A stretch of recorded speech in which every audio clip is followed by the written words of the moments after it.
They pulled it down second by second until in 1945 a runner named Gunther Haig of Sweden ran this distance in 4 minutes 1.4 seconds.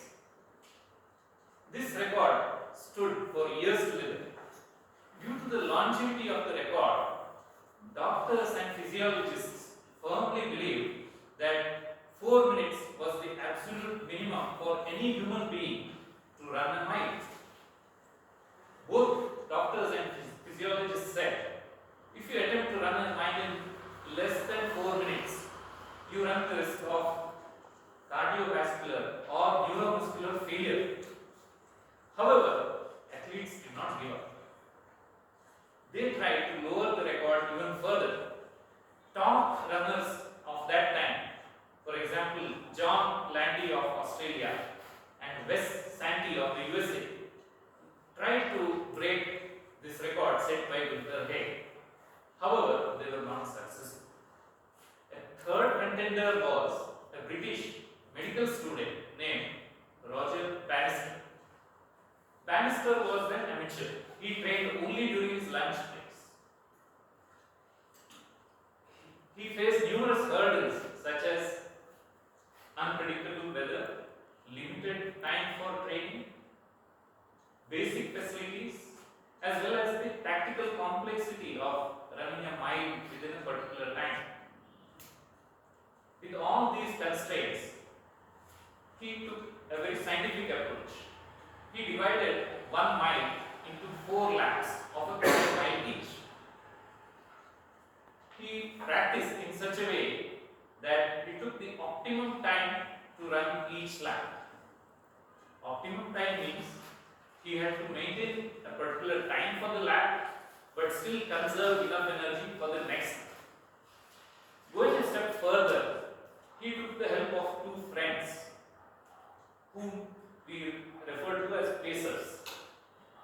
They were fellow medical students named Brasher and Chataway.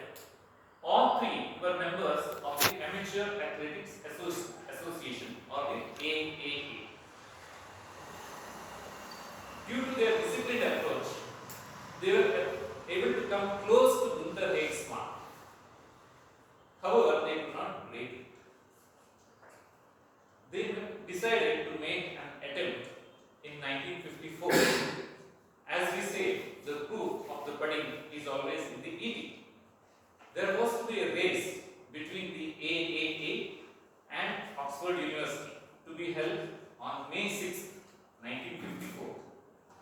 It was a windy day and the wind threatened to slow down the athletes. But fortunately, there was a lull in the wind just before the race started. When the starting gun fired, Brasher went into the lead as planned. Bannister and Chataway followed. Brasher ran a little slow. Bannister urged him to speed up, but Brasher held his speed because he did not want Bannister to burn. He ensured that the 3 of them crossed the half-mile mark in just under 2 minutes. Now, Chataway took the lead. He set the pace for Bannister. Again, he reached the 3/4 mile mark in 3 minutes 0.7 seconds and continued in the lead. With just 300 yards to go, Bannister put on a burst of energy and sped past Chataway. He ran faster and faster. However, as he said later, he felt he was running on willpower alone. His body had long since given up. And as he approached the finish line, when he was just 5 yards away, he actually felt the tape was moving away from him. He put a last burst of energy and touched the tape. As he did so, the spectators stood up and applauded. Toastmasters and guests, Roger Bannister had run a mile in 3 minutes 59.4 seconds, which was a world record for that time. The 3 of them together had achieved what could not be cannot be achieved in the previous century. Now, the remarkable story that follows is athlete after athlete around the world broke the 4-minute barrier behind Bannister. In the next 4 years, no less than 20 other runners crossed 1 mile within 4 minutes. This means that wherever there is a trend setter, where somebody proves that something is possible, there will always be others who will follow that person and achieve and break their own barriers. So, in our own daily lives, we all have our 4-minute barriers. It could be a new skill that we want to achieve, want to acquire, a personal goal that we are struggling to reach, or a topic that we want to bring up at home or in the office. Let us look at some of the techniques that Bannister and his team used.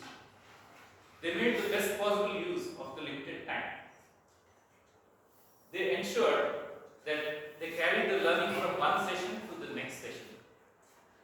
And most importantly, they considered limits as problems to be solved and not as barriers which could not be overcome. Lastly, they experimented repeatedly and ensured that they applied the learning to the next lab every day. Toastmasters, when you touch your own 4-minute barrier, think of all these techniques. Let us apply them to our own 4-minute barriers and cross them.